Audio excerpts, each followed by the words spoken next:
আঁকাবাঁকা মেঠো পথ, কাকর ছাওয়া সেই সরু পথটায় গরুর গাড়ির চাকা খটখট করে এগিয়ে চলেছে। দিনের আলো ঢলে পড়ছে পশ্চিমে, সন্ধ্যের ছায়া নামছে ধীরে ধীরে। আকাশের রং বদলেছে, কমলা থেকে ধূসর, আর এখন ধীরে ধীরে কালচে বর্ণের রূপ নিচ্ছে। পাখিরা ডানা মেলে ফিরছে বাসায়, ঝোপঝাড়ের মাঝে কুকুরের দূরাগত ডাক, শিয়ালের হুক্কা হুয়া শব্দ যেন কোনো গোপন আতঙ্কের ইঙ্গিত বহন করছে। শুকনো রাস্তার ওপর পাতার মর্মর শব্দ, মনে হয় বহুদিন হলো এ পথে কোনো মানুষের আনাগোনা নেই। সব মিলিয়ে যেন এক অজানা আতঙ্কেরই পূর্বাভাস। গরুর গাড়ির ভিতরে বসে আছেন জমিদার পরিবারের গৃহলক্ষ্মী মাধুরী দেবী।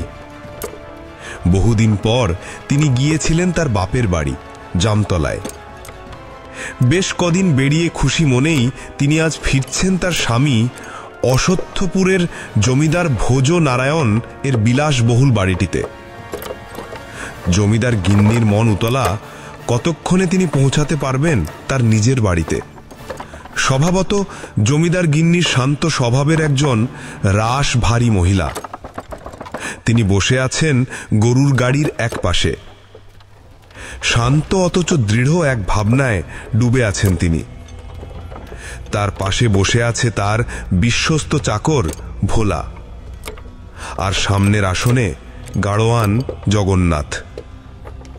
হাতে জ্বলছে একটি মশাল, যা শেষ আলো হিসেবে জ্বলজ্বল করছে সন্ধ্যার আধারে। পথের দুপাশে ঘন জঙ্গল, যা বিনোদ বিহরীর জঙ্গল নামে পরিচিত। গ্রামের মানুষ এই জায়গা নিয়ে নানা রকম কথা বলে থাকে। তার মধ্যে সবথেকে বিখ্যাত হল এখানেই রয়েছে এক পরিত্যক্ত শ্মশান।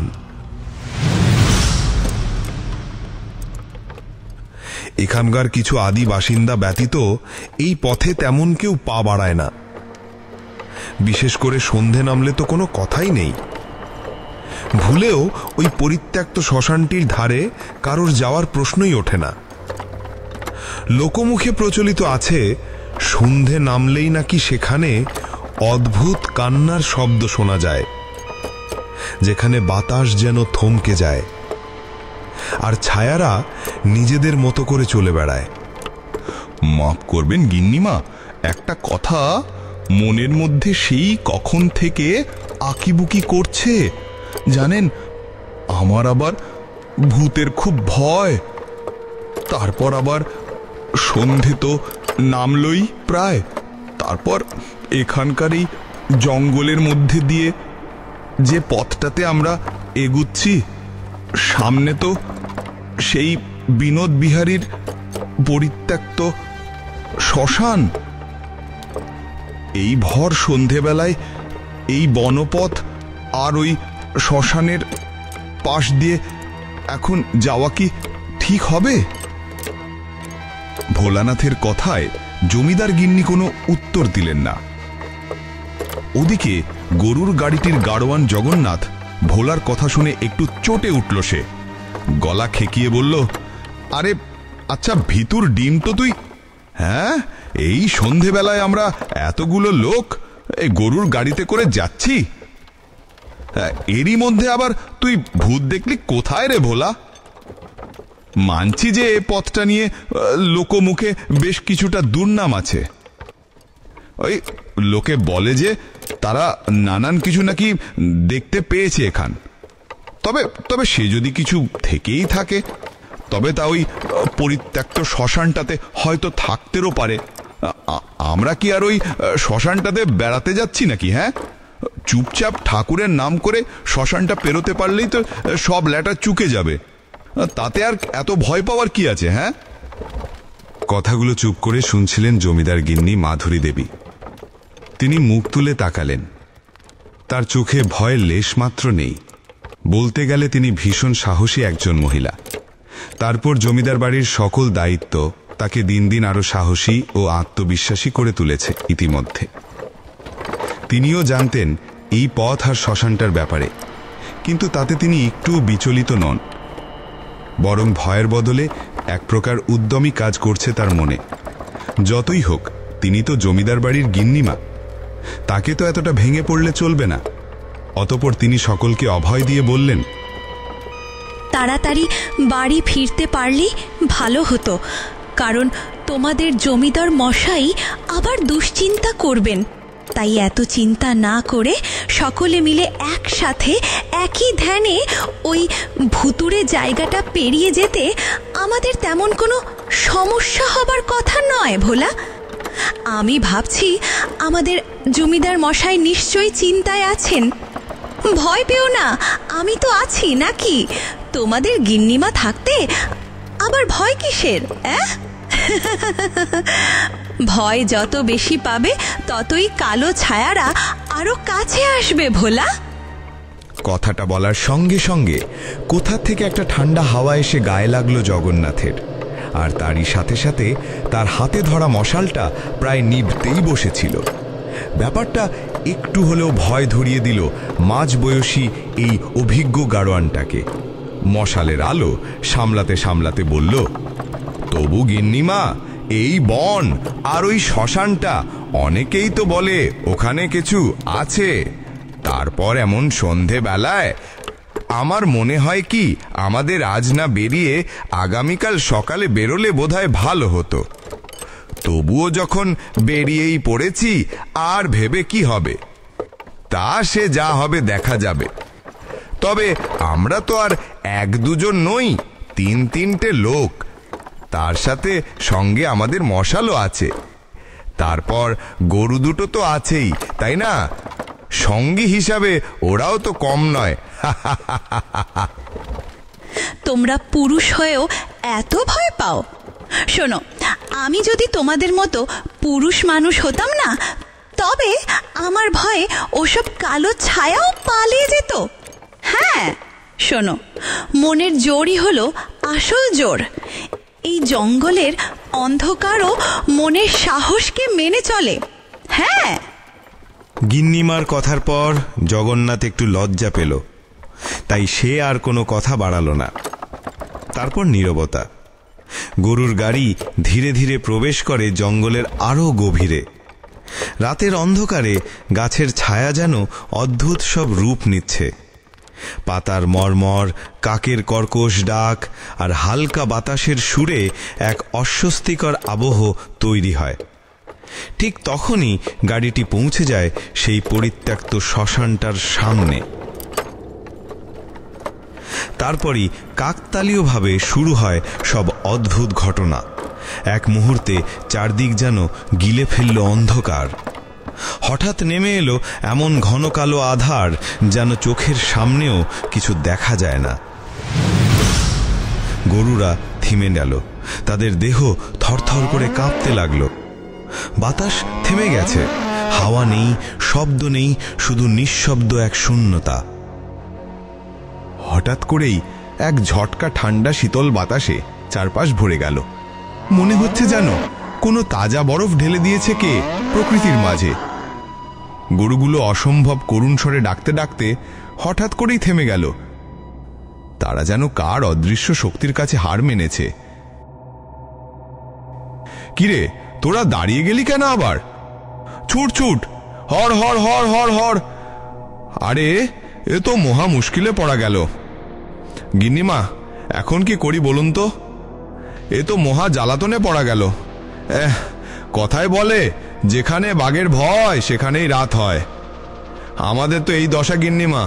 গরুগুলো তো হাঁটতে চাইছে না। ওরা হাঁটতে চাইছে না এ কথা ভুল জগন্নাথ, ওরা হাঁটতে পারছে না। কোনো এক অদৃশ্য শক্তির মায়া বলে ওরা অবদ্ধ হয়ে পড়েছে, তারই জন্য এমনটি হচ্ছে। তবে তোমরা যেন আবার ভয় পেও না। আমি জানি কিভাবে এই অশুভ আত্মাকে শায়েস্তা করতে হয়। তবে যা করব ধীরে সুস্থেই করতে হবে, কেউ সাহস হারাবে না কিন্তু। গিন্নিমা, এবার কি হবে? আমার মনে হচ্ছে এখানে কিছু একটা আছে। দেখুন, গরুগুলো হঠাৎ করে থেমে গেল যে। ওদের চোখগুলো যেন থেমে গেছে, একেবারে স্থির হয়ে আছে, যেন মনে হচ্ছে ওরা যেন পাথর হয়ে গেছে। আমার মনে হয় এবার আমাদের পালা, আমরাও মনে হয় পাথর হয়ে যাব এবার। আমরা কি করব? হায় হায়, আমি আগেই বলেছিলাম আজ আমাদের সাথে খারাপ কিছু ঘটবে। হায় হায়, বলতে না বলতেই দেখুন কি সব কাণ্ড শুরু হয়েছে আমাদের সাথে। আশেপাশে তো আমরা তিনটে প্রাণী ছাড়া আর কোথাও কেউ নেই। আমার শরীর শিরশির করছে গিন্নিমা। যা হওয়ার হবে, কেউ ভয় পাবে না, আর কেউ গাড়ি থেকে এতটুকুও নড়বে না। কোনোভাবেই আমরা আর পেছনে ফিরে যাব না। যদি কোনো কিছু হয় তবে সকলে একসাথে মরব। হে অশুভ আত্মা, তোমার যদি কিছু বলার থাকে তবে লুকিয়ে থাকবে না, দেখা দাও। ওম নমো সরিয়ে সারিয়ে না ত্রিভূতা ভূত ভুলিয়েং ভুলিয়া ত্রিনয়ে বেদি ভোষায় চণ্ডী চণ্ডী তম তম প্রভাতি গান্ত অশ্রীভ তপস্যয় নম। দে দেখা দে হে অশুভ আত্মা।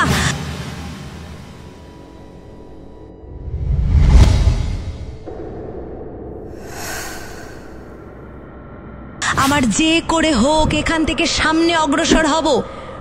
আমাদেরকে ভয় দেখিয়ে কিচ্ছু হবে না, দেখা দে। গিন্নিমার এমন সাহসী অবস্থা দেখে সকলে মনে একটু জোর পেল। তারপর তারা কিছুটা সাহস সঞ্চয় করে এগোতে শুরু করলো। গাড়োয়ান গরুগুলোকে তাড়া দিতে লাগলো, কিন্তু গরুরা আর এক পাও সামনে রাখল না, যেন তাদেরকে কোনো এক অজানা শক্তি ঠেকিয়ে রেখেছে। হঠাৎ করেই চারপাশ কাঁপিয়ে শোনা গেল এক অদ্ভুত নারী কণ্ঠের ভুতুড়ে হাসি। ঠিক সেই মুহূর্তে গরুর গাড়ির সামনে উদ্ভাসিত হলো এক অদ্ভুত দৃশ্য। এক মহিলা, পরনে লাল পেড়ে সাদা শাড়ি, সামান্য বাতাস নেই, কিন্তু বিনা বাতাসেই তার চুলগুলো যেন সামান্য নড়ছে।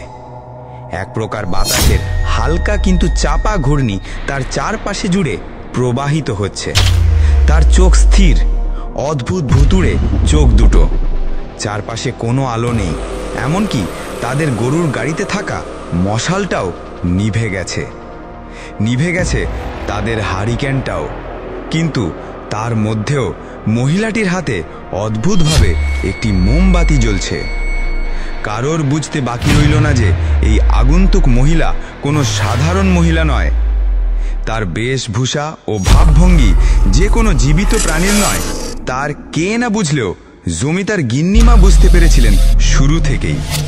মহিলাটির শরীরে কোনো রক্তের লেশমাত্র নেই, এমনকি তার শরীরের শীতলতার আবেশে যেন চারপাশের বাতাস পর্যন্ত শীতল হয়ে এসেছে। কে হে তুমি, লাটের বাট? এই মাঝ রাতে আমাদের গাড়ি থামিয়ে ভয় দেখানো হচ্ছে? তোমাকে দেখে তো সুবিধের বলে মনে হচ্ছে না। বলো, কে তুমি? মাঝ রাতে এই জঙ্গলের ভিতর দাঁড়িয়ে আছো কেন হে? আর আমাদের গাড়ি থামালে কেন? আমাদের এই গাড়িতে জমিদার বাড়ির গিন্নিমা রয়েছেন। তার কোনো ক্ষতি করতে চাইলে তার ফল কিন্তু ভালো হবে না, বলে দিচ্ছি। খবরদার, আর একটা কথাও বলবি না। তোর সাহস তো কম নয়, তুই আমাকে হুমকি দিচ্ছিস? আমাকে ভয় দেখাতে চাস? হ্যাঁ, কি করবে তোদের ওই পোড়ামুখী গিন্নিমা? তোদের ভাগ্য ভালো যে ওই গিন্নিটা আবার কিছু মন্ত্রচর্চা শিখেছে। তারই জন্য তো আমি তোদের সামনে এলাম। তবে ওই মন্ত্রের জোর বেশিক্ষণ আমাকে এখানে আটকে রাখতে পারবে না। যদি বাঁচতে চাস তবে আমার খোকাটাকে তোরা আমার কাছে ফিরিয়ে দে। দে, আমার ছেলেটাকে ফিরিয়ে দে, নইলে নইলে আমি তোদের কাউকেই ছাড়বো না।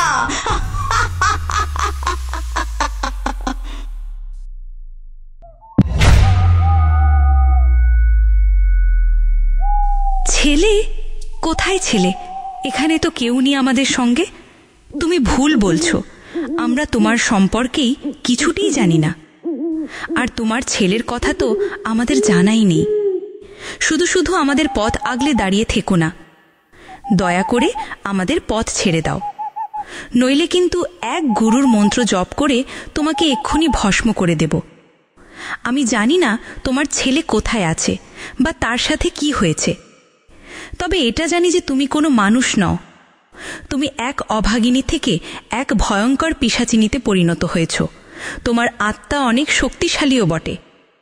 তবে তোমাকে এটাও জানিয়ে দিচ্ছি যে তুমি সারা রাত আমাদেরকে এখানে আটকে রাখতে পারবে, এমনকি আমাদের হত্যাও করতে পারবে।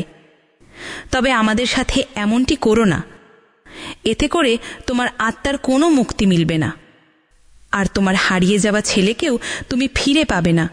দয়া করে আমাদের পথ থেকে সরে দাঁড়াও। তোমাকে শেষবারের মতো বলছি, আমাদের পথ ছেড়ে দাও। আমাকে ভুল বুঝিয়ে কোনো লাভ নেই হে নির্বোধ গিন্নি। তোদের মতো মানুষের জন্যেই আমি আজ আমার প্রিয় ছেলেটাকে হারিয়েছি। আমি তোদের কাউকে ছাড়ব না। আমি আজ তোদের সকলকে হত্যা করব। গিন্নিমা বুঝলেন পিশাচিনীকে থামাবার জন্য তাকে শেষ চেষ্টা করতে হবে। তাই তিনি এক গূঢ় মন্ত্র জপ করলেন। ওম ভূত পিশাচিনী ইন্দ্রজিত ভূতভূতিনী বিনাশী চক্রকারিণী স্বাহা শান্তি শান্তি ওম নমঃ স্বাহা। মন্ত্র পড়ার সঙ্গে সঙ্গে আকাশে গর্জন শুরু হলো। হাওয়া দমকা হয়ে বয়ে চলল। তারই মধ্যে হঠাৎ করে আকাশ থেকে নিপতিত হলো এক শক্তিশালী বজ্র, আর সেই বজ্র সম শক্তি সরাসরি আঘাত করল পিশাচিনীর শরীরে। সঙ্গে সঙ্গে পিশাচিনীর মুখ বিকৃত হয়ে চিৎকার করে উঠল সে। এই মন্ত্র, এই মন্ত্রের জোরেই তোরা বেঁচে গেলি আজ। মনে রাখিস আমি এখনো আছি এই শ্মশানেই আমার ছেলের খোঁজে। তারপর আবার জ্বলে উঠল মশাল। পরিবেশ শান্ত হলো।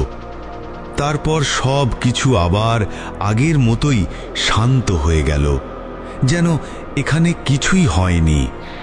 গরুগুলো যেন তাদের বন্দি দশা থেকে মুক্তি পেল। ধীরে ধীরে আবার চলতে লাগলো তাদের গরুর গাড়ি। বাতাসে আবার শব্দ ফিরে এলো। সবাই স্বস্তির নিঃশ্বাস ফেলল। এক জীবন্ত মৃত্যুর ছায়া থেকে সকলেই যেন মুক্তি পেল। রাত্রির শেষ প্রহরের জমিদার বাড়ি। জমিদার বাড়ির সামনে আলো জ্বলছে। দরজায় অপেক্ষায় জমিদার মশাই, পেয়াদারা আর পাশে দাঁড়িয়ে কুলো পুরোহিত জগানন্দ দাস। তাদের গরুর গাড়িটি অবশেষে জমিদার বাড়ির সামনে গিয়ে থামল। মাধুরী, কোথায় ছিলে এতক্ষণ? ফিরতে এত রাত করলে যে? আমি কতবার বলেছি এত দূরের পথ, একটু সকাল সকাল ফিরতে। তা তোমাদের কোনো ক্ষতি হয়নি তো? সব ঠিক আছে তো? কর্তামশাই, দয়া করে উদ্বিগ্ন হবেন না। এখন আর ভয়ের কিছুই নেই। তবে যে বিপদে আমরা পড়েছিলাম তা ভাষায় প্রকাশ করার সাধ্যই আমার নেই। তবে একটা কথা, আজ আমাদের গিন্নিমা যদি না থাকতেন তাহলে আজ আমরা কেউ প্রাণ নিয়ে ফিরে আসতে পারতাম না। আজ এক অভিশপ্ত আত্মার মুখোমুখি হয়েছিলাম ওই জঙ্গলের ভিতর, আর ওই পরিত্যক্ত শ্মশানটার ধারে পৌঁছানোর পর যেন সব কিছু বদলে গেল। তারপর গিন্নিমা পথের ঘটে যাওয়া সবকিছু জমিদারকে জানালেন। কেমনভাবে এক পিশাচিনী তাদের থামিয়ে দিয়েছিল, আর কিভাবে মন্ত্রের জোরে তারা মুক্তি পেয়েছে। সব কথা শুনে জমিদার অবাক হলেন। সকলে তখন গিন্নিমার সাহসিকতার তারিফ করতে লাগলো। আমি জানতাম গিন্নিমা, আপনি ঠিকই পারবেন আমার মন্ত্রের সদ্ব্যবহার করতে। আমি আমার বিশেষ ক্ষমতা বলে জানতে পেরেছিলাম সবকিছু, আর তাই তো আমি এক মনে এখানে দাঁড়িয়ে মন্ত্রজপ করতেই থাকি, যতক্ষণ না পর্যন্ত আপনারা ওই ভুতুনা জঙ্গল আর ওই শ্মশানটা পেরিয়ে গেছেন ততক্ষণ পর্যন্ত আমি আমার ক্রিয়া চালিয়ে যাই। তবে একটা কথা কি গিন্নিমা, আমি ভাবতেই পারিনি যে আপনি এতটা দৃঢ় চিত্তে ওই ভয়ঙ্কর পিশাচিনীর মোকাবিলা করতে পারবেন।